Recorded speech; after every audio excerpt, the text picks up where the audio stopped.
Hi, everybody. Welcome to 2023. Happy New Year. I hope that you are all well and that you are having a wonderful, wonderful time. I hope that you can hear me and that everything is going as you would like it to be. Thank you very much. There is a dapper scarf. The reason I have a dapper scarf is I was working out this morning and lifting some weights, and I have pulled a muscle in my neck, and it's very painful. So if I look a little bit fancy and swish today, it's primarily because my neck is really, really bad and hurting a lot.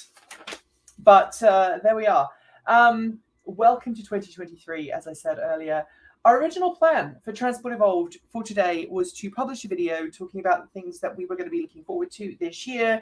Unfortunately, without going into too many details, the holiday season kind of sucked in the Gordon-Bloomfield household in terms of best laid plans of mice and men did indeed gang off the glay.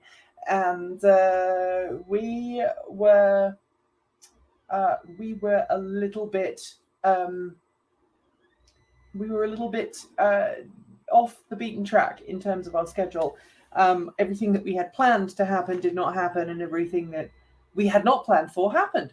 And so we spent the majority of our holiday, instead of me being able to do a little bit of work in the side, focusing on other things. And as a consequence, the video that I was going to produce and publish today has not happened. Additionally, our clip show didn't happen and our roundup didn't happen. We had a power cut. People were stuck. We had a major ice storm. We had snow. It was a bit bonkers there for a bit. But I figured now would be a great time to have a live stream with you all. And the first thing I want to do today is I would like to thank everybody who has supported Transport Evolved on Patreon. We did a really we've done an amazing thing. We reached our milestone on, I think it was Friday last week. We did a live stream and we reached our milestone, and I was able to pay everybody, with the exception of myself, just from our Patreon donations this month. So thank you, everybody, for supporting that. Also, if you hear a weird noise in the background, we have a 3D printer printing some stuff for a future video that we're going to be doing, talking about 3D printing in the EV world and energy world. And so there's some things being printed in the corner that I had forgotten that I'd started off when I decided to make this live stream happen. So I'm pretty sure that the microphone is not picking it up, but there we go. It's all good. It's all good. Well, you know, we had multiple family members in different states have gigantic redwoods fall on our houses. I hear you on chaotic holidays. Alida, I am sorry that happened. I am not going to complain about my holidays anymore. I think you probably had the worst one. The worst we had was the ice storm and losing power, and the Ford F-150 did amazingly, and we managed to do everything that we wanted to. Environmental Canadian, Happy New Year, Nikki. Love you and love your channel. Peace, Calvin. Right back at you. Thank you so much. If you would all like to support the channel, it's really easy to do. Head to patreon.com/Transport Evolved. If you sign up right now while we're doing our live stream, you will get a special mention from me. I am bringing up the Patreon membership list right now. I would love to expand the support that Transport Evolved has this year from our Patreon crew. It will reduce a lot of stress on our end and make the world a lot easier for us to cover. I would also like to increase everybody's salaries a bit this year, because rent in the Portland area is going up quite dramatically, and I would like my staff to not have to worry about such things. All right, so 2022 was not the year that we hoped for in the EV world. At least I don't think so. There were lots of things that happened that made this year more difficult. We had issues with battery pack availability. The price that companies pay for lithium-ion battery packs went through the roof. As Bloomberg New Energy Finance reported at the tail end of last year, the prices for batteries got more and more expensive. Thank you very much, Derek. A little love for 2023. We are always grateful for some love for 2023. Thank you very much. If you want to follow Derek's example and give us a super thanks or a shout out on the live stream, you can do that as Derek did just there. So battery prices went up in 2022. And that meant that a lot of EVs that we wanted to be more affordable went the opposite way. They became more expensive. A classic example of that is the Ford F-150 Lightning. The entry-level version of that truck last year debuted. The Ford F-150 Lightning Pro, the standard range battery pack, originally launched with an official MSRP of $39,000 and change. $40,000 by the time you paid for your delivery fees and your licensing and everything else, but $40,000 for a work truck that was capable of carrying 2,000 pounds, that was capable of towing up to 7,500 pounds. That was a really good proposition for a lot of people. Unfortunately, because of those battery pack prices going up and up and up, by the end of last year, the price of that very same truck had risen by more than 15,000 US dollars. We saw it also in other ways as well. Let me see if I can adjust this. Please give me a second. I will be right back.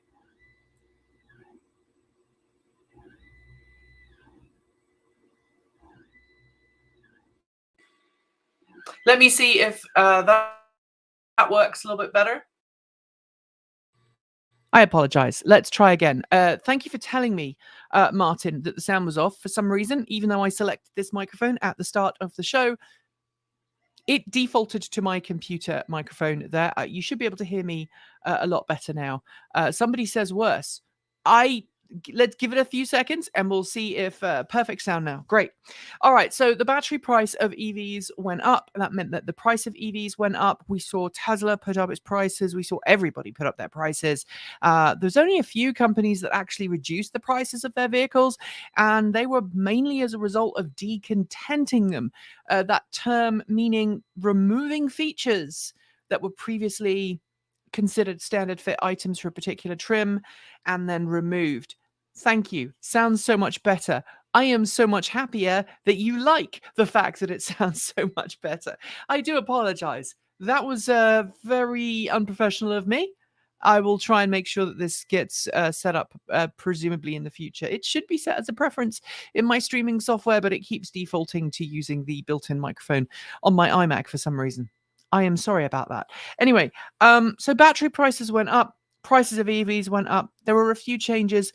We also saw that a lot of EVs lost features. Again, Ford F-150 Lightning. I'm sorry to use that twice, but it lost heated seats. It lost a lot of the fancy stuff like the onboard scales disappeared because Ford couldn't get the parts, and I think also Ford wanted to make sure that its price increase was not as massive as it would have been had it left those features in. So it removed features, pushed the price up a little bit to compensate for the more expensive battery.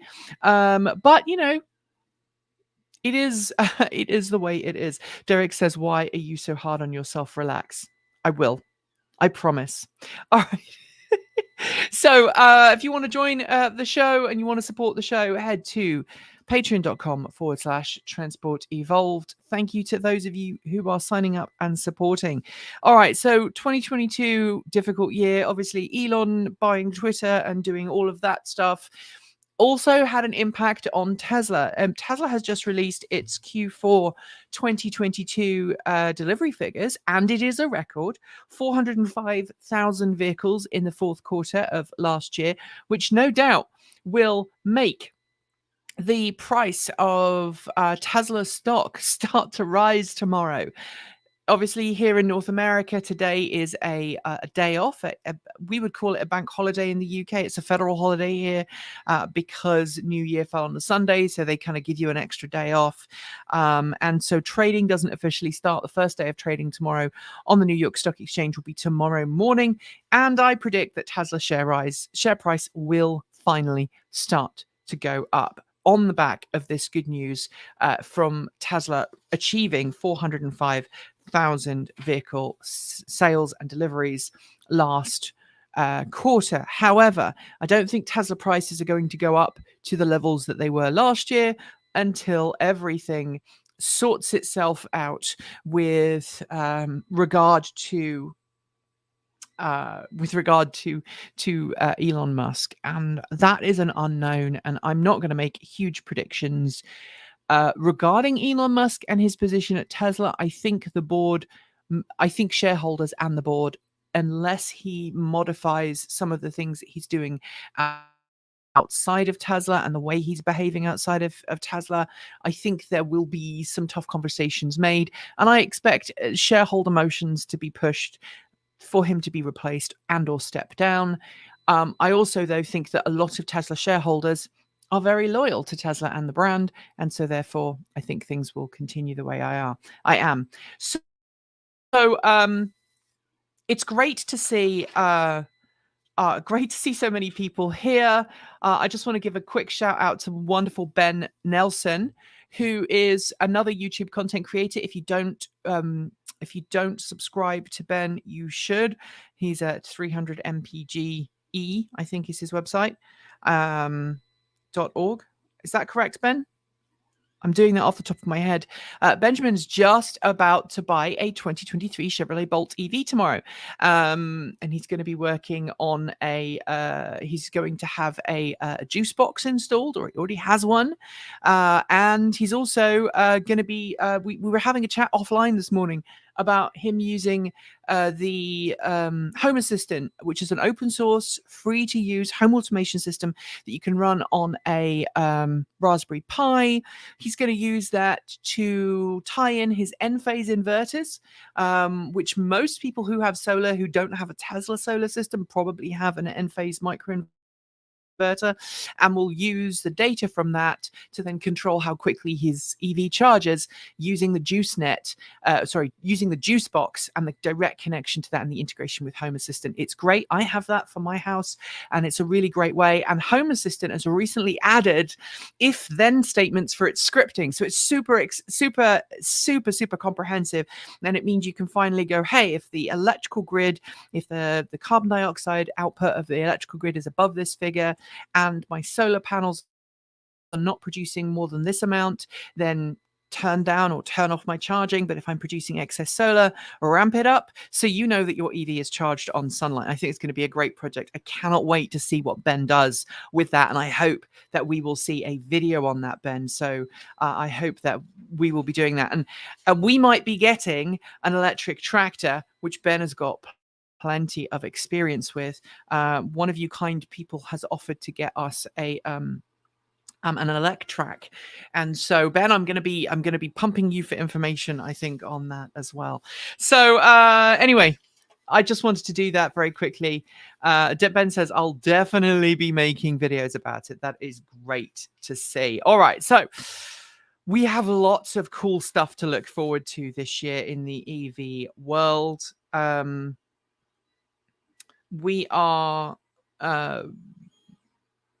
We've got a whole list of EVs that are due to launch this year. Obviously the Volvo EX90, high-end, high ticket price.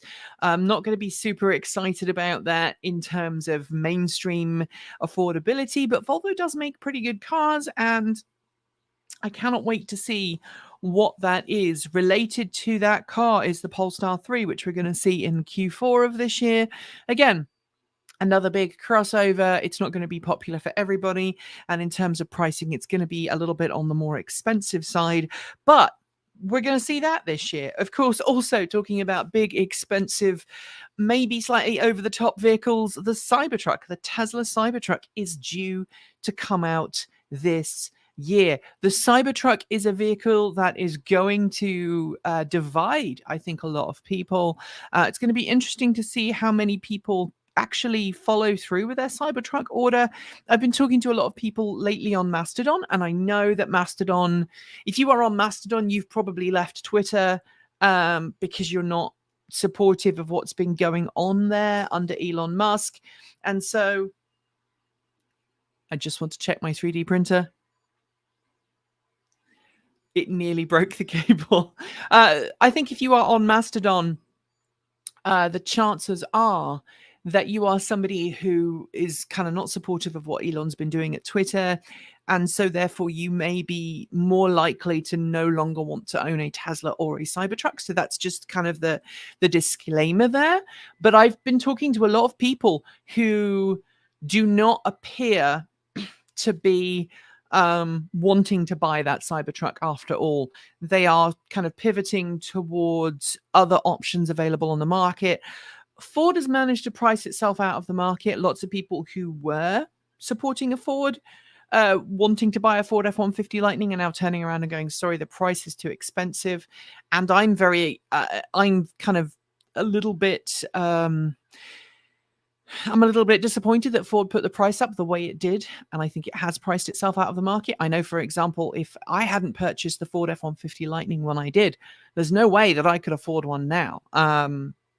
And when we're paying a huge amount of money. And by the way, I just want to reiterate here, the Ford F-150 Lightning, because something from last year, a lot of people thought that we were using Patreon donations to buy the Ford F-150. That is not the case. I didn't pay myself very much last year at all. And the Ford F-150 Lightning is almost exclusively funded by my partner's salary. My partner works for a company. She's in a managerial role. She's on a reasonably decent salary, and we were in a position where we could juggle some of our finances to make sure that we could afford the F-150 Lightning. It was a struggle to make sure that we could afford the F-150 Lightning, but it was something that we purchased ourselves personally. So not really connected to this, even though I'm using it for Transport Evolved. So Cybertruck, I think, is going to be a very divisive vehicle. Is it going to happen before the end of the year? I think we're going to see deliveries in Q4. I think that's what we're going to see. We're going to see the first Cybertrucks rolling off the line towards the end of the year. It's something Tesla's done in the past. Q3, Q4, when we see those first vehicles arrive. And I think it's probably going to be 2024 before we start to see huge numbers of vehicles rolling off the production line. So, thank you very much, Your Citizen. Thanks for a fantastic 2022, and I can't wait to see for what we see in 2023. Me neither. Thank you very much. Very kind of you. I do appreciate your support, as does the rest of the team. Cybertruck has been due to come out for the last 3 years, says Marcus. You're very right. However, this year we do actually have some proof that Tesla is now in pre-production status. We've seen those gigantic presses arrive at Tesla's Gigafactory in Texas. We're starting to see kind of signs of more production intent development going on. Obviously, there's still some unanswered questions. I still don't see how the Cybertruck is going to pass all of the required tests. Although, again, we should note, because the Tesla Cybertruck is so humongous, just like the F-150 Lightning, just like the Hummer EV, the crash test standards that those vehicles need to satisfy in order to be certified for use on the road are very different to your average passenger car. And it's one reason why these companies are starting to make more and more massive, huge vehicles, because they don't have to have quite as many tough crash test standards. Excuse me, I'm just having some water. It's one of the things I'm trying to do more of this year. Have water. I realized that I owned one of these. I don't know where I got it from. I was given a smart water bottle at one of the events I went to last year, and I'm afraid I can't remember who gave it to me. But now I'm using it because it actually records my water input, and I'm actually making sure that I'm hydrated, which helps with muscle development, helps with weight loss, and all these other things. All right, so onwards and upwards. Connected with Tesla, although not really a vehicle that we're going to see this year, is there's hints of a new Tesla platform. We might see an Investor Day this year. Electra, I think, reported this today or yesterday, saying that there is a new Tesla platform being developed, and we will probably see an Investor Day sometime this year to discuss that platform. I don't think we're going to see it yet. I don't think we're going to see it this year. I don't expect we will see it next year either. It's interesting. Anonymous Freak says, got his Rivian last year, cancelled his Cybertruck reservation, and Lightning order is still waiting for him to place it. Almost certainly not going to. Obviously, the Rivian R1T is a cracking truck. I think I've seen you driving around Portland in it, Anonymous Freak, and I know one of the channel's other good friends has just taken delivery of his Rivian R1T. He was a Chevrolet Bolt EV owner. His Rivian just arrived. I suspect I'm going to see it this coming weekend when I'm out of town. So very exciting. I'm not going to repeat this. The way Chris talks about everything. Well, okay. This is Chris from Aptera. It's an interesting one. Okay, let's talk about Aptera. I wasn't going to talk about Aptera yet, but Aptera's just revealed the Aptera has just revealed the design for the Delta production variant of the Aptera EV. It has been quite a journey for the company. I've always been very fond of Aptera based on how open they can be. I will agree that sometimes Aptera's engineering discussions can come off as a little too sure of themselves, and I'm going to reserve judgment until I actually get to drive one. Having seen some of the vehicles come off the line lately, some of the pre-production vehicles, I'm still hearing a lot of rattles in Gamma and the videos I've seen that Aptera's put up of Gamma. I hope that Delta obviously solved that.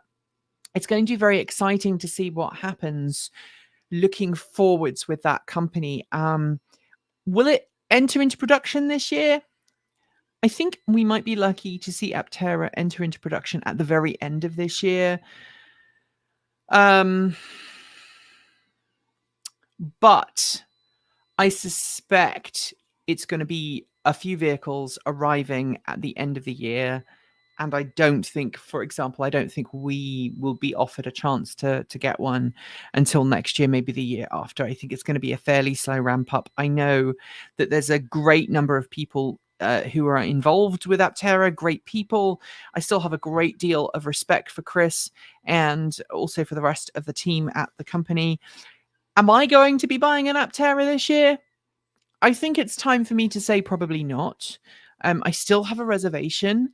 I would still very much like to own an Aptera. I'm still very much aesthetically wanting Aptera to succeed, and I want those cars to be on the road because they're efficient and they're pushing for something that's different in the EV world today. Efficient vehicles, efficient drivetrains. We don't have enough electric vehicles that are efficient and that are doing good in trying to be efficient and using solar energy. However, I think that there are lots of challenges that lay ahead for Aptera as a company. I don't think it's ever going to have mass market appeal, and as such, I think it's probably going to remain a niche automaker for some time to come. And I think that may cause it problems long term. I hope that I'm proven wrong. Will I own one? As I said, I probably won't, but that's more from a financial point of view. The F-150 Lightning was a vehicle we had to buy so that we could easily move the team and equipment to different places. We're going to make it safer for Michael to film our reviews. The Aptera would be a plaything, and I don't think that I can, at this point in time, afford it. And unlike a lot of YouTubers who are buying huge numbers of EVs and leveraging loans up to, stupidly high amounts in order to buy all these vehicles, we don't want to do that at this channel. Excuse me, I just need to adjust my neck here. We don't want to do that. So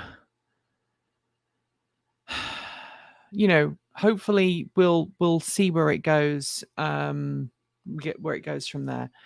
Thank you very much, your citizen, for becoming a new member of the channel. Thank you very much. Good job. All right. Okay. So I think there's some stuff going on in the chat. All right. So for those who know, Anonymous Freak, who's voicing his opinions on Aptera right now, and a recent video that Chris gave in which he may not have given the best impression. He was giving his personal opinions on it. He is a moderator in our chat room. He's not paid. He's a volunteer. And he's entitled to his own opinions. I think that is fine. I just want to let you know he's not he is not a I think some people are getting argumentative. Please do not get argumentative in the chat. Let's not spoil the start of the year. All right, so what else? So Aptera, I still want to own one. I don't think I'm going to be able to buy one. How about that? That's a good way of putting it, and I don't think it's the way that we are. Please don't make people put yourself in timeout. Let's also be in a situation. I'm just moving my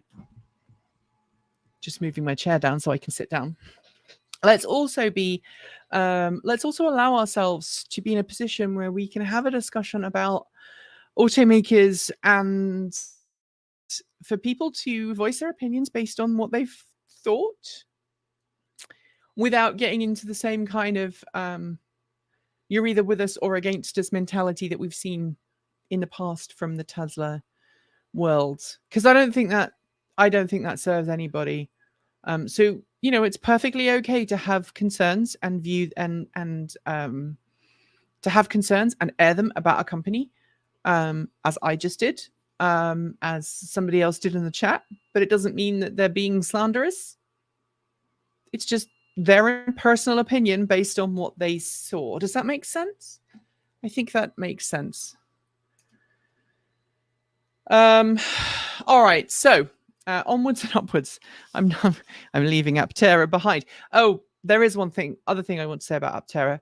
The move from Aptera to move to the Tesla charging standard is one that I'm not super happy about, because it means that when I'm on the road, I'm going to have to, if I do own an Aptera, I'm going to have to use a Tesla charging station.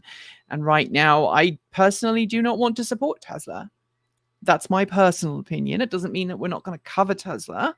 That's just my personal opinion versus my professional opinion. My professional opinion is the supercharger network is awesome. It is better than a lot of other networks out there, but I do not wish to give money to Tesla right now because of some of the stuff that Elon Musk has done. And it's okay for me to say that while also saying Tesla has a great charging network. Those two things are not mutually exclusive. I think it's important that we try and acknowledge that. All right. What else? Keep going. All right. So we are going to see three new EVs come to market this year from Chevrolet. We're going to see the Chevrolet Blazer EV. We're going to see the Silverado EV, and we're going to see the Equinox EV. Now, the first one to launch is going to be the Blazer EV, which is due in the summer of 2023. And I hope, fingers crossed, that we all get invited to the launch event. Something that happened more and more last year was, and we talked about this in the live stream last week. I don't want to reiterate that and kind of relitigate that. But we did get invited to fewer events last year because car companies were choosing to add outlets that would traditionally not have attended EV launches, but are now covering EVs, so they get precedent over us because they're bigger and badder. Or bigger and more muscular and whatever. So I hope that we get to see the Blazer EV come out. It's going to be based on the Ultium platform. I'm really excited to see how the Blazer EV compares to some of the other Ultium vehicles I've seen. I know that I wasn't super impressed with the Hummer EV, as many of you will have seen from our review. The Blazer EV, I think, is going to be a more tame, more sensible take on the Blazer. And so I would love to see that this year. I'm hoping that we can do that. The Equinox EV is due out in the fall of 2023. Again, the Equinox and the Blazer are going to be two very good, very competitively priced vehicles. They are aimed at a very competitive, very competitive pricing. I think if Chevrolet actually focuses on affordability and drivability rather than affordability in tech or affordability in the illusion of having a whole load of extra bells and whistles that are not actually going to be used by most people, I think that it will succeed. If Chevrolet, goes all out with here are the features you can subscribe to in your car, here are all of the extra bells and whistles, I think it's going to put some people off. Bear in mind, there are still people driving around today, friends of mine, family members, who will not use cruise control, either because they don't trust it or they don't really like it. There is a member of our team who hates cruise control because cruise control removes some of the manual driving pleasure of driving a car and also some of the control of driving a car. So bear in mind that if 50 years after cruise control started to become a fairly standard fit feature, people are still reluctant to use it, then do we need all of this extra bells and whistles in our cars? Probably not. I really hope that Chevrolet pays attention to that with the Blazer and the Equinox, but both due by fall this year. Also coming out this year from Chevrolet is the Silverado EV. Now, the Silverado EV is going to basically be the same as the Hummer EV in terms of its base unit, the platform that it's based on. We know that's going to be very powerful. It's going to have lots of torque. It's going to have lots of performance in a more affordable, more practical design with less of the off-road shenanigans that the Hummer EV had. And I think that's going to be another good vehicle. I think it's going to be very competitive. I think that is something that I would love to see more of from the company. More affordable cars, less focus on the high end. Jude says, I'm one of them. I don't quite get how to use it. I don't want to use it. I'm 64, might have something to do with it. That's kind of my point. I activate my 3 cruise control that anytime I'm on the road, it works well with. So, I am at the 3. We are getting a 3 this year. We're going to buy a 3 and putting in our Chevrolet Bolt. And it's going to be another year of we are, as a family, my partner and I are very heavily into the tech. We're happy to use the tech. We're happy to use the tech with the acknowledgement that we are in cutting edge and it is not necessarily always the best. Sorry, I'm just moving my neck because it's very stiff and it hurts a lot. But the majority of people, I think, are somewhere in the middle, right? They're okay with a little bit of cruise control, a little bit of advanced technology, but they don't want to do anything. They don't want to change the way they drive to make use of that technology. And that's a very different proposition. And I think a lot of the cars we saw this year were very much in you have to use the technology in the way we want it to do. Tom, again, very good comment there, Tom. I don't care for full self-driving, but cruise assist is fine with me. And I think that's where a lot of people are. Robert, thank you very much. All the best to the team in 2023. Thank you very much. Thank you very much indeed. I'm not a fan of the cruise in my Leaf 40, says Sally Baba. It goes too far up people's rear, then slams on deceleration. Other cars without adaptive, I find I'm turning up and down constantly. It's interesting, isn't it? One of my continual observations of self-driving and full self-driving and cruise control and radar-assisted cruise control and ProPilot and Blue Cruise and all of these other systems is that they get too close to the car in front and they brake later than I would, which is not as comfortable as I think it is for me. Stefan says, I do not use cruise in all cars. My Leaf most of the time, but my mother has a Volvo XC90, never use cruise in that. So you kind of are proving my point, guys. I like that. Thank you. I just made an argument and you proved it to me. So thank you. All right. So Chevrolet, we've got those 3 excellent vehicles coming. Obviously, we've also got an associated vehicle in the GMC Denali EV, which is coming out next year as well. Again, it's the triplet in that Hummer Silverado family.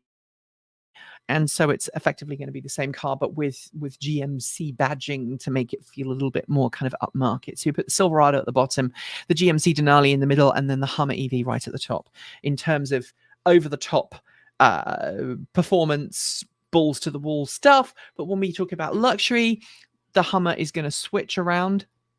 Maybe the Hummer goes in the middle and the GMC goes at the top. Okay, more cars coming this year. BMW i5. I don't know a huge amount about this. Obviously, the i7 is technically out. I don't know if any deliveries have started of the i7. I've not seen any i7s on the road, but while I was driving a couple of months ago, I saw a whole convoy of BMW plug-in hybrids being driven. And some spy shots. And so it's going to be interesting to see what BMW does this year and what it promotes this year. The i5, I think, is going to be a good car. I have driven the i4 this year, was impressed with it. The iX was phenomenal, but very expensive. i5, obviously 5 Series sized vehicle. I'm excited to see what it's going to be like. I'm glad that BMW is continuing to push sedans rather than just making crossovers all the time. It's going to be out of the price range for a lot of people, but I think it's going to give Tesla some pause. I think it's going to go after that Model 3, Model S market. I think it's going to be great to see. i7 is out at least in Germany and Europe. Thank you very much for those of you who confirm that. I haven't seen any here. I know that they have done the press launch, and I know that there are press cars coming soon because we've requested one, but I haven't actually seen one out in the world. Another car that I'm really excited to see this year is Ford is working on a mid-size crossover that it's going to reveal for the first time in the spring. And I want to see that because I personally think that Ford has been one of the leaders in making electric cars that not only perform incredibly well, but are not so convoluted that people don't want to drive them because they're too tech filled. I know they have those massive center touchscreen displays, but the actual interaction of driving a Ford, it doesn't feel over the top techy. And I cannot wait to see this mid-size crossover that we know is coming. I think it's a result of a collaboration with Volkswagen. So really excited to see where that goes, because I've not been traditionally a huge fan of the more lower powered Volkswagen ID family. But when Volkswagen does all-wheel drive, it's a cracking proposition. So it's very exciting to see. Thank you very much. 258 i7 registered in Germany through the end of November. So yeah, there is some more. And as Anonymous Freak points out, iX is a ground up platform. That was people saying that BMWs are currently based on ICE platforms.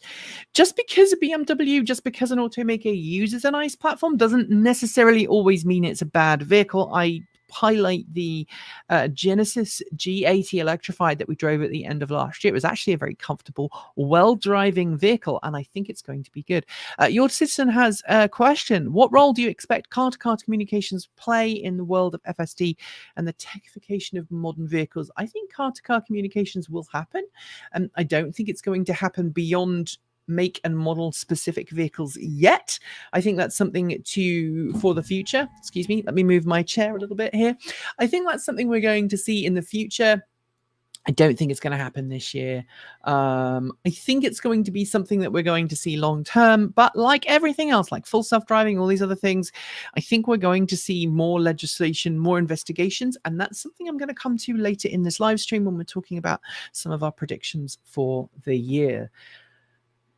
I hope the software will be done by Ford for the Volkswagen and Ford. Yeah, me too. So Marcus says, I'm not a fan of the Ford central display solution. The menus are more intuitive and less convoluted than with Tesla, but still less usable without having to take eyes off the road. Totally agree with you there.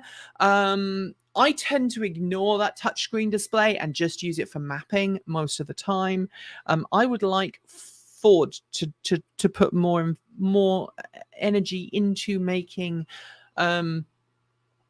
better useful voice controls, or maybe more interaction with existing systems and smartphones. All right, so talking about Ford, there was something else I was going to say about Ford, and I cannot remember what it was. So that's, oh yeah, there's another Ford pickup, a bigger Ford electrified pickup that's coming. I say electrified because I don't know if it's going to be plug-in hybrid or battery electric, but I suspect it's going to be all electric. I've heard some rumors, and that is about as far as I can go with that. Also coming here, I've got a long list of vehicles here. Also coming this year, the Fiat 500e Abarth, which is a phenomenally exciting proposition. I am a Fiat 500e fan. I've considered owning one of the original Fiat 500es.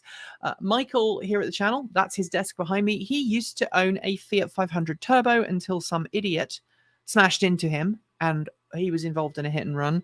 And Stella, his Fiat 500 Turbo, was written off. Frankly, I still don't know how the guy survived, because I saw the aftermath, and someone came out of a T-junction. He was parked on one side of the road. Someone came out of a junction too quickly, braked, kind of did effectively the equivalent of a parking brake, handbrake turn, smashed into him and carried on and didn't stop. And had he been hit a little bit further over, the A-pillar took all of the brunt of the damage, and the whole front end of the car was twisted. Had it been just a little bit further back, I suspect he would have been in a wheelchair, and I've told him as much. But the Fiat 500e Abarth is coming this year. I'm super excited about it. Not super excited about the noise. That fake noise engine thing that the whole of Fiat and Jeep and Chrysler are working on. I'm not a huge I'm not a huge fan of that, to be honest. Really not a huge fan of that noise, but would love to drive one and try it out. Also, and it's not really this year, it's going to be next year that it launches, but this year we're going to finally get the details for the North American market version of the Fiat 500e, which I think is going to get some upgrades to make it applicable with US crash test standards, and also applicable with everything else. Super excited to see that vehicle, super excited to see what happens, and hopefully we'll get a chance to drive it. And of course, if I get invited on the press launch for that, Michael will be coming too, otherwise he might quit. I'm just saying. All right, please excuse me while I try and sort out my neck here. Is it my old hearing, or is there some 3D printer working in the background? Yes.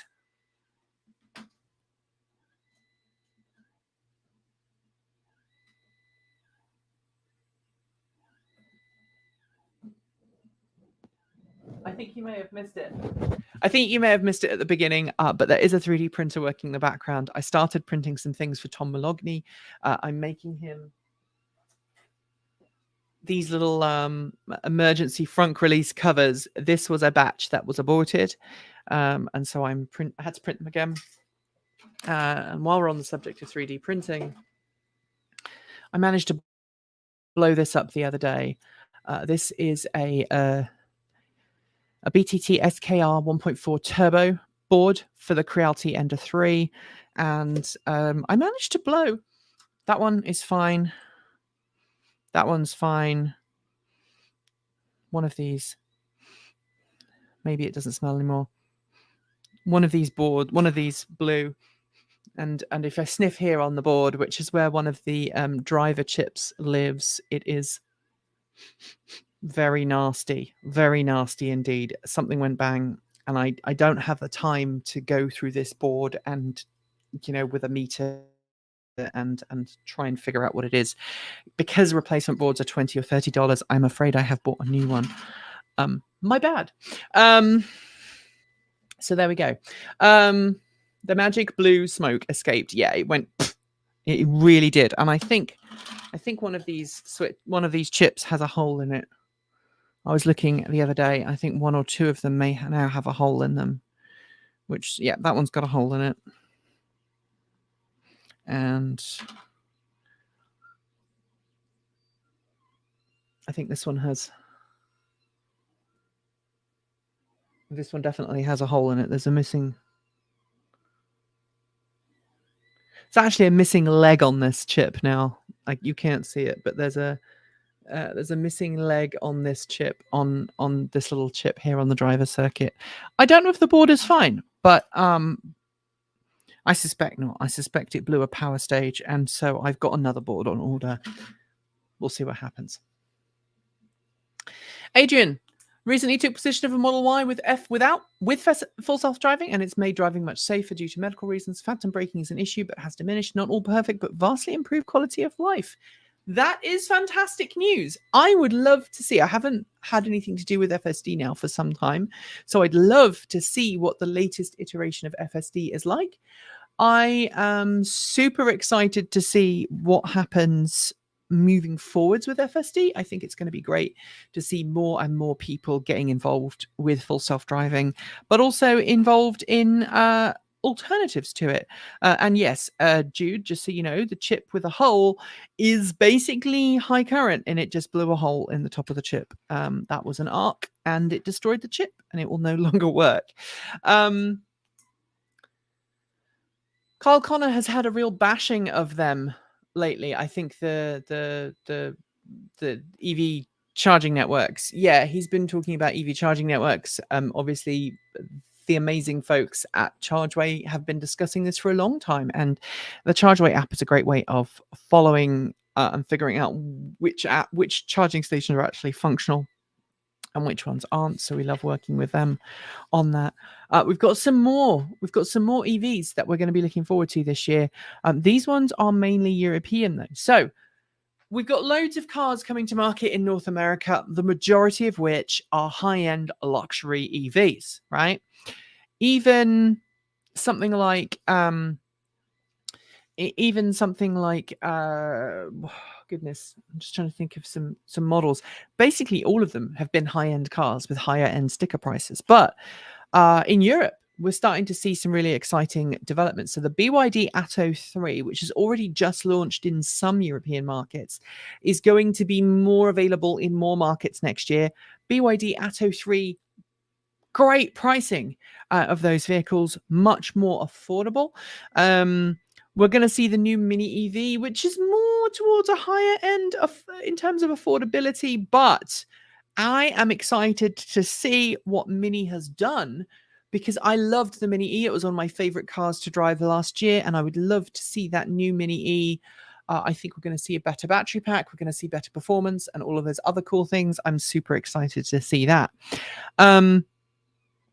Volkswagen's ID sedan, more of a kind of a higher end full-size sedan. It's the one that was codenamed Astro, but I don't expect we're going to see that happen with that name this year. Of course, the ID Buzz is due in in the US and Canada this year, so really excited about that. Hoping we get to see it, just the long-range version. Mind, not the short-range version. Please excuse me while I try and sort my neck out. Someone was asking, by the way, what I did to my neck. I was doing a workout this morning and I was doing weights. My bedroom didn't have any heating overnight. For some reason, we're having trouble with our heat pumps at the moment. And so I had a cold neck, and then I went downstairs into a cold family room and started working out. Did not do my warm-ups as I normally do. And then I hurt my neck. So I did a weight day today rather than a cycling day, and I'm paying the price for that. Also coming into Europe this year, the Opel or Vauxhall, if you're in the UK, Astra EV. Cracking car. The Astra has been the mainstay of affordability across those brands for a long time now, really truly affordable EVs. They are coming to Europe this year. The Astra is obviously available as an internal combustion engine model, but an electric version is now starting to go on sale, and I believe a wagon variant as well. So super exciting. I love the Astra. Also, Astra is used on many government fleets in the UK, certainly. Very popular car for pool vehicles because they're easy to drive, they're easy to repair, they're affordable. And so if the electric version can duplicate the internal combustion engine variant, I think that's going to be good. The other thing is I think it's going to be interesting to see what happens with regards to driving schools, because driving schools also use the Astra in large amounts. And so I think it's going to be great to see if we're going to see a dual control Astra or anything like that.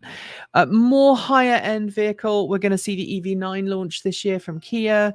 That's going to be another high end expensive vehicle. But at the end of the day, I think it's going to be a really good vehicle to see. By the way, if you want to support the channel, go to patreon.com/Transport Evolved. And I'm just going to check now. We haven't had any more people sign up, but if you can, that would be great.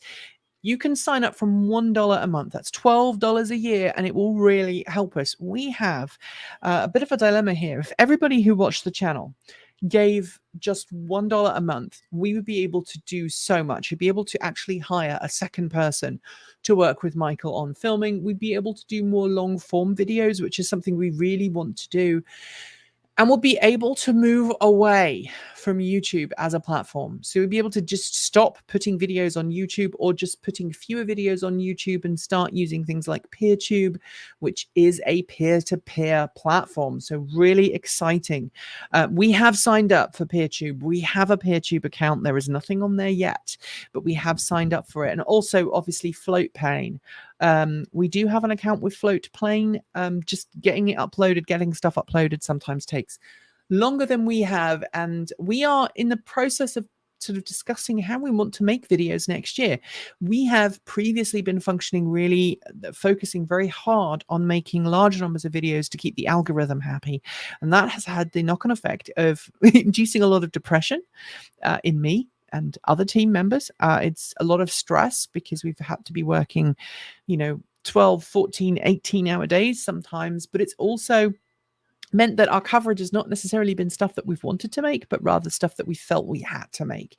We want to move away from that this year, but we can only do that if we have help moving away from from YouTube as an income stream and towards Patreon. As I said at the start of this show, we were able to pay everybody for the month of January based off of just Patreon donations. Not me, but everybody else on the team. That is fantastic. And hopefully we can make that more and more than we did. All right. So, I was hoping you didn't fall over again like you did at CES last year. It was the year before that. Yes, I did fall over the holidays. I actually did some damage to my hand. I fell over trying to de-ice my truck because my wife had to drive all the way to Sacramento to pick up elderly parents who'd got stranded there because of the ice storm. Go to Floatplane, not a P2P network. We're going to do both. We are going to do both. Don't worry.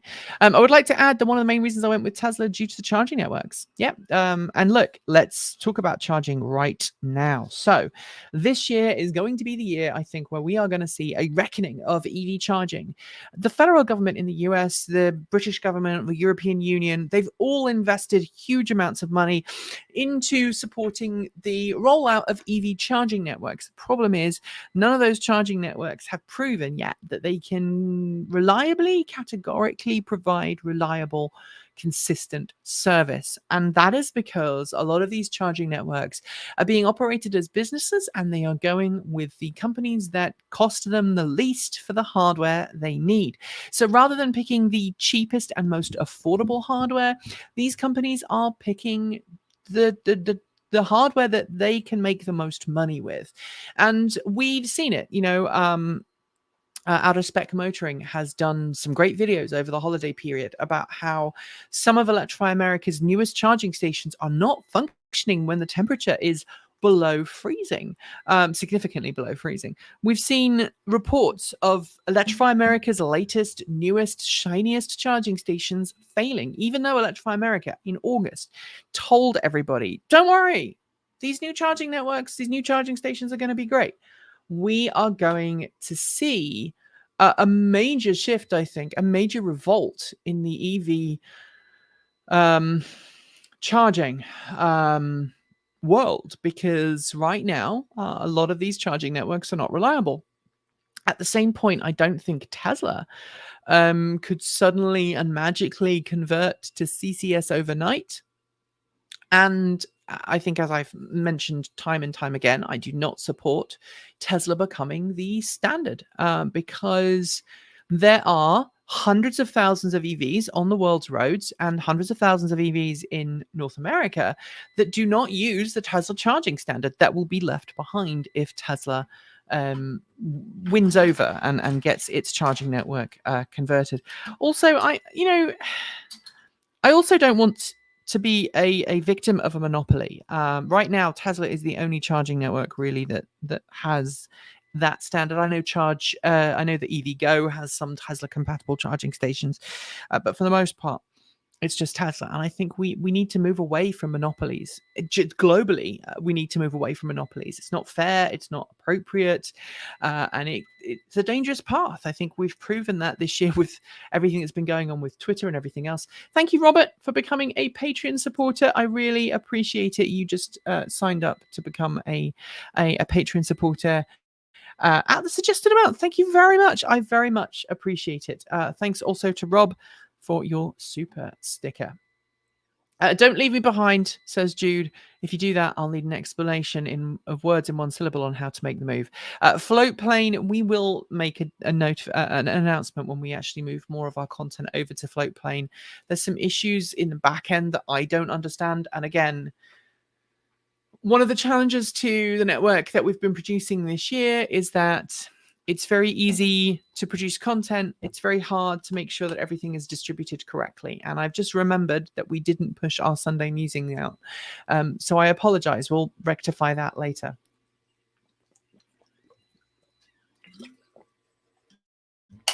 In the UK, we're seeing more and more private networks rolling out. Manufacturers quietly installing 8-unit hubs at petrol stations all over. Loads going in as free charging has disappeared, and that's very interesting to see. I think things are going to get worse with charging networks before they get better, and I think electric vehicle ownership is going to become a little bit like the I think electric vehicles are going to become a little bit like home ownership. I think, right now, if you own a home, you're good, right? I'm in a very good position. I bought my house in 2019. We remortgaged it in 2020. So 1 year into our mortgage, we remortgaged it, and we went from a 5% mortgage to a 3% mortgage. And our house has increased in value by over 160% since we purchased it, year on year. So we are great. But my friends, my colleagues who rent, who don't have access to a home they own, they're seeing rent prices go up by 10, 15, sometimes even 20% year on year. And those people are being priced out of the rental market and not given a chance to buy a house, especially with interest rates going up as they are now. Interest rates on mortgages are not the 3% they were when we remortgaged this house, and we have no intention of moving anytime soon. One of those reasons is because of the mortgage and the value that we have accrued in our home. And I think the same is going to be true for EVs. You will either be able to afford a new EV, the prices are going up continuously. And I think this is going to be a reckoning, something we have to start reckoning with in 2023. We've got countries around the world now. We are going to start seeing prices of charging networks going up. We are seeing the price of EVs going up. Car companies are not interested in making affordable EVs right now because they're interested in hitting their quota. in order to be able to sell gas guzzlers. And until the bans come into effect, a lot of those car companies, they do have a roadmap, but it doesn't rely on people switching over to EVs as soon as they can. And we have YouTubers like Hoovy, who did another video yesterday talking about his F-150 Lightning's battery dying after he sold it. We have videos like that and negative impressions of EVs and EV ownership continuously flooding the global consciousness. It's going to be very difficult to see that transition happen. Those who can afford it will make the transition. Those who can afford a brand new EV will make the transition. They will be happy. They will save a lot of money. Those who cannot will not, because right now we're not getting support from EV manufacturers beyond kind of 3 or 4 years of ownership. I mean, Nissan is a great example of that with the Leaf. We saw the Leaf, great car. The Leaf is a great car. There are precisely 4 or 5 people I can think of around the world who are working hard to ensure that people can continue to own a Leaf well beyond its original warranty period. Dala is at the top of the list with his excellent EV channel. You should go and watch that if you haven't already. You know, he does battery upgrades for original Leaf owners, putting in much larger battery packs, putting in aftermarket CHAdeMO charging, making EVs affordable by keeping those older models on the road. But most people, most automakers are not interested. Even Tesla is not interested in that. It wants you to buy a new one. Adrian has a kind of final thought to add for the charging network, which is you're correct about NACS being dominant, but frankly, they might win simply because the others are bad. Also, do they actually make money is a business. That is a charging business. I think Tesla may now slightly be making some money from its charging. I know it said it didn't want to, but I think it probably is now. I would be surprised if it isn't. But you know, long term, I think we need to see more people. Who needs the Professor Umbridge treatment? I missed that. Professor Umbridge was obviously. I told you not to present me any more Hoovy videos. Can't take his negativity. Yeah. The last time the housing crashed, the banks turned off the money taps. Nobody could borrow. And I think we may be in a situation again with that. And, you know, the EVs, I think EVs are only going to take off if we see more affordable models. Now, someone asked earlier, what about VinFast? And I did leave VinFast. It was on my list and then I forgot to mention it. The VF8s, deliveries have just begun of the VF8s in North America. Again, it's that higher end model. It's that middle class, upper middle class EV. And I don't see very many affordable EVs. I think, by the way, 2023 is going to be the year that we say goodbye to Sono. I'm going to predict that Sono is going to end up in the car lot in the sky. I think Fisker is going to have problems. I think that Lucid may have some issues. I think Tesla may run into some issues, but for different reasons this year. But I still think that the Leaf is not horrible. No, I don't think the negative stereotypes.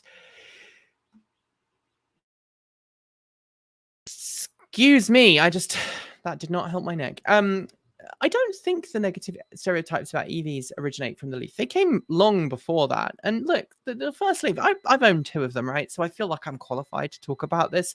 The first 2 Leafs were cracking. 2011, a car that could rapid charge on the freeway and go long distance, that was unheard of in 2011. And the Nissan Leaf offered those things. And I think, you know, it's all very well and good to look at EVs from a high-end, wealthy perspective and go, yes, but it doesn't have the right charging standard and the batteries are not properly cooled and Nissan clearly wasn't looking after its long-term owners. I think, you know, at the end of the day, thank you, Jean-Eric. Thank you very much for that. It's very kind of you. I think at the end of the day, I think Leafs and cars like them need to exist. Because if we want people to afford to be able to drive electric, those low-end cars need to be supported and need to be praised for what they offered. A lot of people, maybe this is a good chance for me to kind of go off my planned kind of script here. I know last year we were very critical of the Bolt EUV. Very affordable electric car from Chevrolet. Chevrolet is one of the few companies that's trying to make affordable EVs. And we criticized it not because it was an affordable EV, but because when you compare it to the original Bolt, which was more expensive, things that were changed in the Bolt EUV that didn't need to be compared to the Bolt made it feel less robust, less durable. And so that is why we talked about that. And as Ben says, the Mitsubishi i-MiEV, he still owns one. It is a great car. I am very fond of that original Mitsubishi i-MiEV. And by the way, another shout out to Ben. If you haven't seen his excellent open source video, he actually got the Mitsubishi i-MiEV working as a vehicle to home system that he built himself. Incredible. Go and watch his videos. They're very short. I'm going to ask Ben to put it up in the chat so everyone can see it. But again, these cars, these affordable cars are really essential to us converting everybody to electric. Right now, I have lots of friends who got behind the wheel of an affordable used EV or a plug-in hybrid or a range extended EV that are now able to go up to more expensive vehicles, not because of some magical thing that happened, but because they were able to save money on ownership, because that vehicle costs them very little to run, because they saved money on servicing costs. And that's how I went from a £2,000 city runabout with one seat with a 2.5 kilowatt motor, as I have been corrected. I said previously it was 4, but it was 2.5 kilowatt motor and a 36 volt lead acid battery pack. That was my first EV. And I was able to upgrade using money saved from that vehicle to the next vehicle, to the next vehicle, to the next vehicle. And if we want everybody as a community to make that transition to electric, we need to start sending messages to automakers. Look, hey, your fancy full-size electric SUV is great. I love the fact it has a 300-mile range, but the reality is people don't need 300-mile ranges in everyday use. They maybe drive 40 to 50 miles every day. If you are somebody who drives more than 50 miles a day, you're an edge case. You're an edge case based on national statistics in the US, and you're definitely an edge case based on national statistics in Europe. If you drive more than 50 miles a day, and I probably do, it's probably because you live out in the country, as I do. It's probably because your nearest city is a fair distance away. And so, yeah, maybe you might need a more expensive vehicle. But we need to actually revisit how we design our communities. We need to revisit how we design charging station infrastructure. We need to call on charging providers to use appropriate charging infrastructure. Having rapid charging stations at an airport is pointless. If you have an airport parking lot, like a long-term parking lot with rapid charging stations in it, that is pointless. Having the rapid charging stations in the cell phone waiting area away from the airport, where it's become a thing in North America since 9/11. Instead of having parking necessarily at the airport, they sometimes have short-term parking, but it's expensive. You have a cell phone waiting lot where it's maybe a mile or two away from the airport, so that the person you're picking up calls you and says, hey, I've landed, come pick me up, and then you drive over. Having rapid charging stations there makes sense. Having low power, slow charging stations at long-term parking for airports makes sense. As Benjamin said, even level 1 charging can make sense at airport long-term parking, which is what we used to have at PDX until they upgraded it. If you drive 200 miles a day, you have no need to carry the weight of a 400-mile battery, even if you think you do, says Richard. And this is exactly the point. I try and drive our Chevrolet Bolt with a B when I can, rather than driving the truck, because the Bolt, we did a trip in it this morning. We did 16 miles and we used 4 kilowatt hours. If I drove 16 miles in the truck, I would use twice that. energy. And this is about energy efficiency. It's about resource management and resource use. The only car I can afford is the MG4, but I want a longer range with LFP batteries. Yeah, that's another prediction for this year. LFP batteries are going to become more common. Lithium iron phosphate, obviously benefits. They don't contain cobalt. They don't contain nickel, and therefore there are lower environmental concerns and lower human rights concerns about using those battery packs. And that's something we're going to see Ford is doing. It's pushing over to LFP batteries this year as a way of lowering costs. And also, as Anonymous Freak says, we really need to improve charging at low income and multifamily housing. People in apartments often can't charge at home. Even people who own condos without assigned parking have a hard time. And this is the point, right? Two of my colleagues, I don't think they'll mind me saying that. Two of my colleagues rent. They both own plug-in hybrids, not because they weren't ready to make the switch to electric, but because they don't have reliable access to charging. And that's a very challenging proposition for many people who rent. And as prices of rental properties go up and up and up, we're starting to see issues with charging because people are not able to find places to charge. And a lot of the low power charging stations that were active, 2011, 2012, you went to any city in the US, pretty much, there would be at least a handful of low speed charging stations, often free. Now, they are falling beside the wayside. They've been vandalized. They're not being kept up. Some of those early charging networks no longer exist, or they've been acquired, and they only had the higher power stations acquired and not the lower power stations. This is why Adopter Charger and Kitty Adams are so important. If you don't know about Adopter Charger, go and look at Adopter Charger. It's a great website. It allows you to adopt a local charging station, to donate money to help ensure that charging station stays online and active, and if you wish, free. Without access to low power charging stations, a lot of early EV owners are SOL if they don't have charging at home. A lot of the earliest great budget EVs, I'm talking Fiat 500e in North America, I'm talking Chevrolet Spark EV, early Nissan Leafs, a lot of those cars, Mitsubishi i-MiEVs, didn't come with rapid charging as standard, and you had to pay more to get them. And those cars, the ones without rapid charging, are the ones that are base price right now. Smart for 2 ED, another example. The Smart for 2 is a particularly difficult example because those early Smart for 2 EVs, and I have a friend with one, require plugging in, and they require to be plugged in when they're not being used, because it is a design flaw with those cars. Despite them being great fun drives, if you leave them unplugged for extended periods of time, it can actually brick the battery pack, and then you're left with a car that you can't use. So having access to off-street parking and charging is so important. And I think that's something that we need to see a reckoning on this year. So rapid charging networks like Electrify America and some of these other big charging providers, they need to up their game, or they need to be held accountable.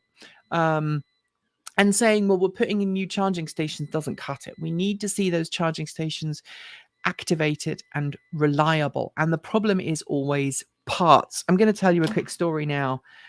Please excuse me while my neck is really very painful. It's making me feel slightly nauseous. I'm going to do my best to keep going. These rapid charging networks need to have the same approach to spare parts and whatnot as we try to do here at the channel. So just last week when we had the power cut, we lost one of our power supplies in our server, our main server called Kennedy, after the Kennedy Space Station, Kennedy Space Center, and we have all of the shares on that are named after the shuttles. So we've got Atlantis and Columbia and Challenger and Enterprise. And we don't have a Discovery, before anybody asks. We don't have a Discovery. But we have a big 45 drive server, and it's got a redundant power supply with 2 blades.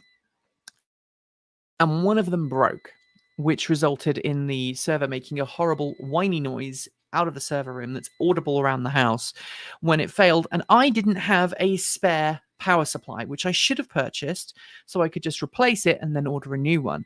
I've ordered 2 online, was able to order one before the end of the year, found some used ones, and I need to buy new ones. That's one thing for me as a small business owner. But if you are a multi-billion or a multi-million dollar charging provider, you should have all of the serviceable parts that you need on tap, available right there, right now. Now, I might not have had a spare power supply, but I'm going to show you a couple of things that we do have spares of. This is a spare. This is a spare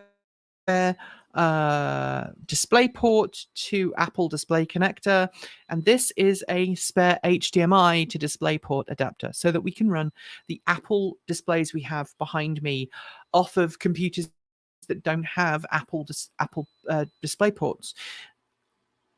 This didn't cost a lot for the business. This is a spare. Michael is using the other one when he works away from the office. But we have a spare. So if one of them breaks or it goes missing, we can just use it straight away, drop it in and use it, because time is money. And if you have to stop doing the thing you're doing to fix the thing that's broken, you have a problem. And all of these charging networks need very desperately to make sure that they have that redundancy planned in. And saying we've got multiple charging units used to work when there were fewer electric cars on the road, but when there are so many electric cars on the road today, we need parts availability. Wouldn't having some solar PV on EVs help preventing bricking in an EV and powering some of the accessories as a Tesla Sentry mode? Yeah, you could put solar panels on EVs. We've seen it before. Nissan used to put a solar panel on the very early Nissan Leaf. It helped trickle charge the 12-volt battery, not a lot else. But you know what? I owned a Nissan Leaf with a 12-volt battery and, sorry, with that little 12-volt solar panel on the back, and it still sometimes bricked itself, the 12-volt battery, not the main traction battery. Solar panels on EVs are going to become a thing, but it's not going to happen this year. At least I hope it doesn't, other than Aptera. Aptera is an edge case. Yes, Aptera, brilliant car, and I cannot wait to own one.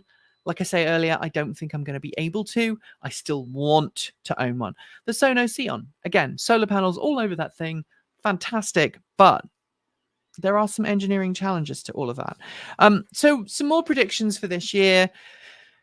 I think solid state batteries are going to become the norm. I think battery prices in general are going to continue to rise. And I think that's going to have a negative knock-on effect to EVs and EV battery prices and EV prices for some time. I think it's also going to cause problems for cars that have been damaged, broken, need a replacement battery pack, whatever. I think that's going to be tough. David says, oddly enough, I lived in apartments and we could find them with garages, so plugging in as possible just tends to be in newer apartments. Yeah, I mean, my first apartment here in North America, I know somebody who watches this channel knows where it is, because they told me in a comment. But yeah, I lived in a townhouse apartment complex and we had charging in the garage. We actually put in a charging station. That's kind of unusual. I want an Aptera too. Perfect car for under 30,000. Amazing range. Yeah, I think everybody wants one. But whether we will or not, I don't know. Just in time supply methods should have no place for critical infrastructure. Yeah, you need to maintain an inventory for the inevitable. I mean, look, a great example of what happens when you're not prepared for redundancy was what happened at Twitter last week or the week before, when Elon Musk bragged about turning off all of these servers, and he called the Twitter infrastructure, what was it, a Rube Goldberg machine of infrastructure, and he just decided that for whatever reason some of the servers were not needed, turned them off, disconnected them from the network. A few days later, Twitter went down, partly because it didn't have that additional backup infrastructure. So I think it's very important to acknowledge that when we are providing a service and you're in the service industry, having a backup is really, really freaking important. So the other thing that I want to discuss is the rise of electric bicycles and electric scooters and electric micromobility. I think this is the year that we're going to see electric bicycles. They already became the number one electric vehicle in Germany. We've already started to see that even in North America. Electric bicycles are outselling electric vehicles in many US states. I think this is the year when we're going to see that really take off. I think we're going to see more and more people start cycling. And hey, that's a good thing because it means more people are going to be able to get to work without using suck, squeeze, bang, blow, and that is phenomenal, especially if you live in a major city. But there are some hurdles. First off, mass transit systems need to adjust to accommodate larger bicycles. A lot of electric bicycles are larger than their pedal counterparts, and they don't fit in bicycle racks that were designed for pedal bikes. So we need rail operators, bus operators to start taking that into consideration with the accommodations that they make on mass transit. If you cannot put your electric bike on the train, you cannot put your electric bike on the bus, you're not going to take your electric bike. And I think we need to see that we need to see more adaptations made to accommodate electrified micromobility. We also need, I think personally, we also need to see some more legal framework put in place so that people know what scooters are legal, what bikes are illegal, and which ones are not. I'm not someone who feels necessarily that regulation is the end all and be all of this all, because it's a gray area, right? I own an electric scooter that is technically illegal. But I also know if I ride it on the road in a way that is not going to draw attention to myself, I'm probably fine. It's only if I try and drive down the road at 40 miles an hour and I'm weaving in and out of traffic dangerously that the local cops are going to actually bother to have a problem with me. I would love to see, for example, next year, electric unicycles really take off. There are some great affordable models coming to market. I would love to see those vehicles become more socially acceptable. And if you make people treat them like a motorcycle, you have to have a license, registration, insurance. You have to be accountable and ride them in a sensible manner. That doesn't mean riding them on the street, that on the sidewalk or the pavement. That means riding them on the road with everybody else.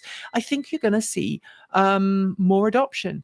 If you can buy an electric scooter that does 40 miles an hour for $1,000 or $2,000, for example, and you put a license plate on it and you give them the requirement they have to wear a helmet and they have to have indicators and has to pass a roadworthiness test, suddenly you've created a new affordable way for people to travel around major cities that doesn't involve suck, squeeze, bang, blow. And I think that's something I want to see more of this year, more grassroots campaigning.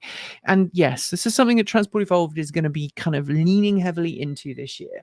The affordability and the accessibility and the equity that is currently very much missing in the electric vehicle world.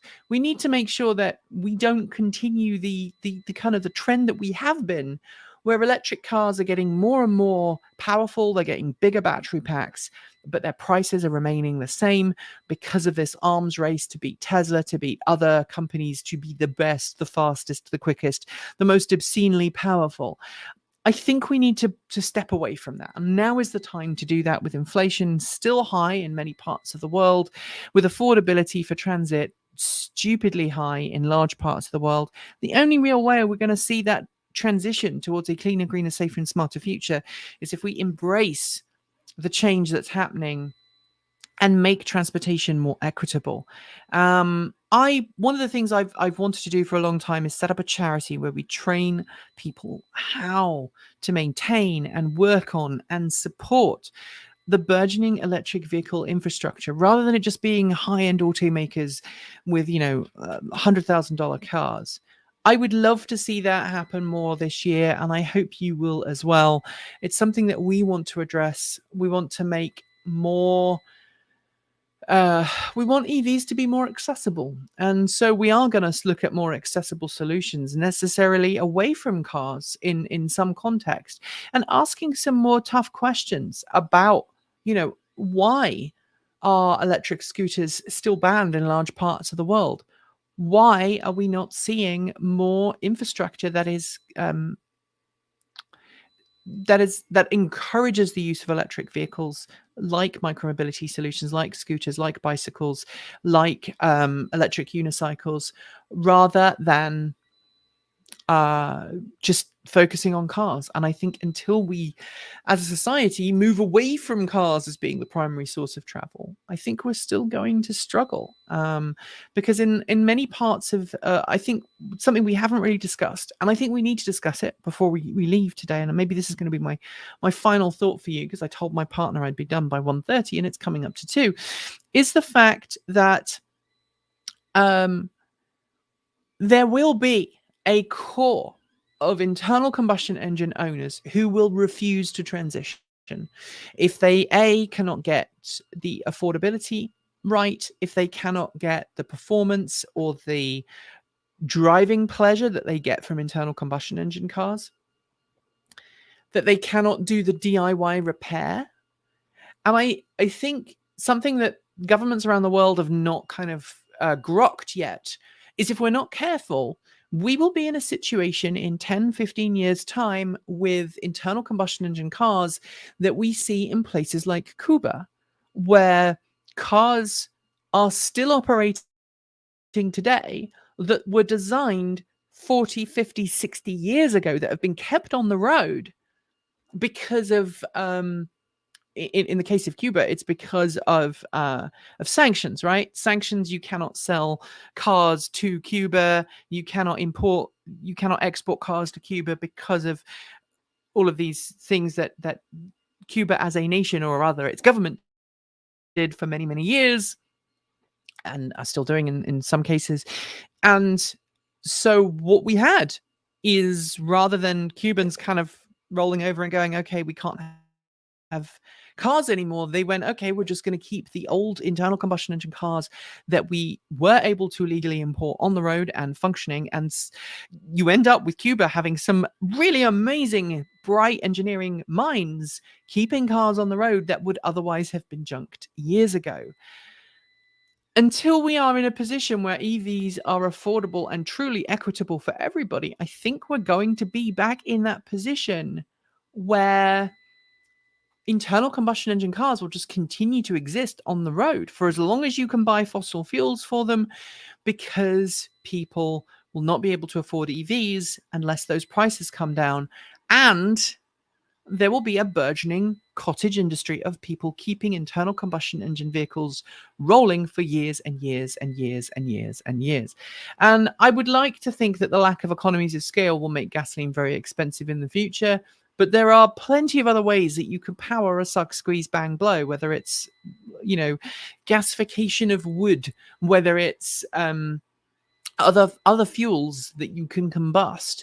And I think that's potentially what will happen if we're not careful about how we move towards an electric future. I think it's a very interesting and problematic issue that we will need to address in the next few years, or we will not be able to facilitate this move towards electric. The other thing I want to say that we need to see more of this year, and I'm worried that we're not going to, is more mass transit, more encouragement of mass transit, more deployments of affordable electrification, whether it be railways, whether it be trolley buses, whether it be trams, to get people off of using fossil fuels for personal transport and using a reliable public transit system that is safe, that is affordable. And I think that is something we need to start seeing more progress on. Obviously, in the US now, we've got a split government. We've got, the Senate is controlled by the Democrats. The Congress is going to be controlled by the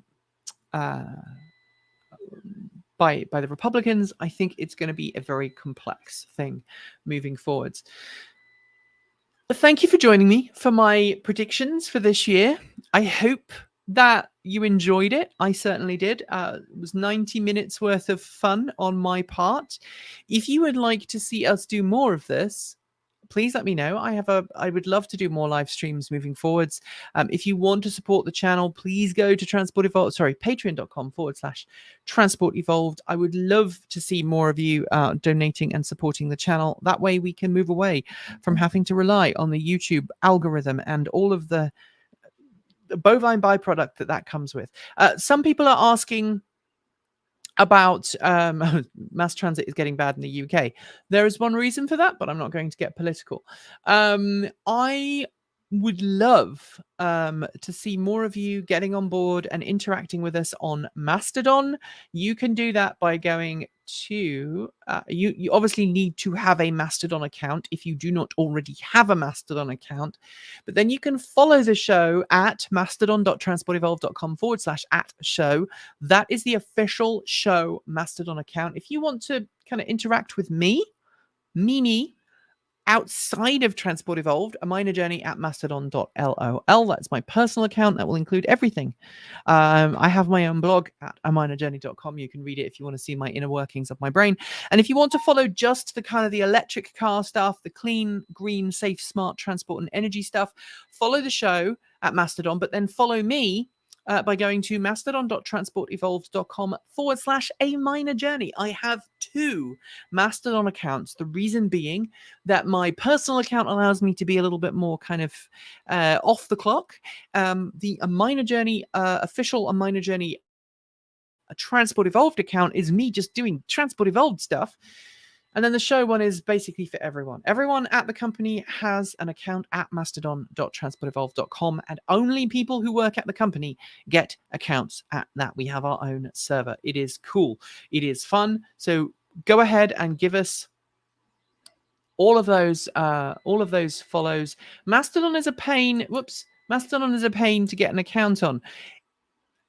I know that there's been some issues with certain accounts. But if you go to, there are some great lists and there are some great servers and there are some great tools to help you transition away from Twitter if you want to do that. Oh, look, we just had a spam account. We're going to block the user. I do apologize for that, everybody.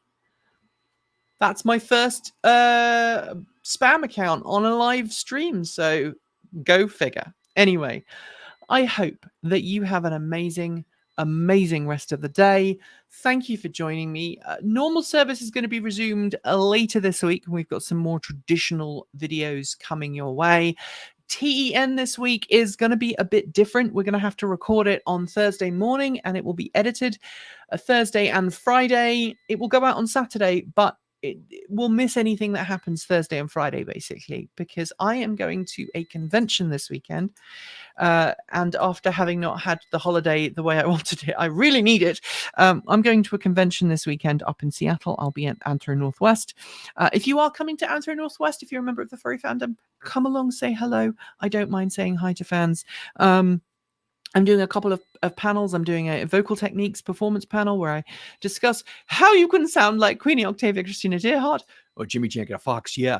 And I'll also be doing some panels on fursuit handling, how you look after mascot performers when they're being surrounded by lots of people in a large open space, and how you make sure that they don't get mobbed. Thank you very much, Dan, for becoming a patron. You can still not too late to join Patreon at patreon.com/Transport Evolved.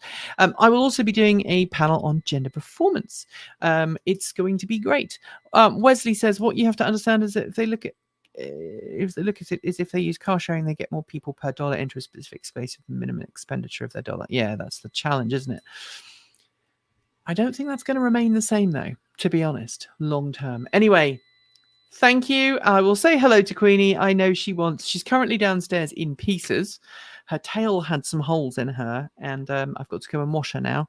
So that's my afternoon. Washing a border collie. Not a real one, a fake one. And then maybe washing the real one as well. Anyway, thanks for joining me. It is wonderful to be here. It's been wonderful to have you here. And if you haven't already seen the amazing trailer for the Kia that's coming your way very soon, please know it's going to be coming right now.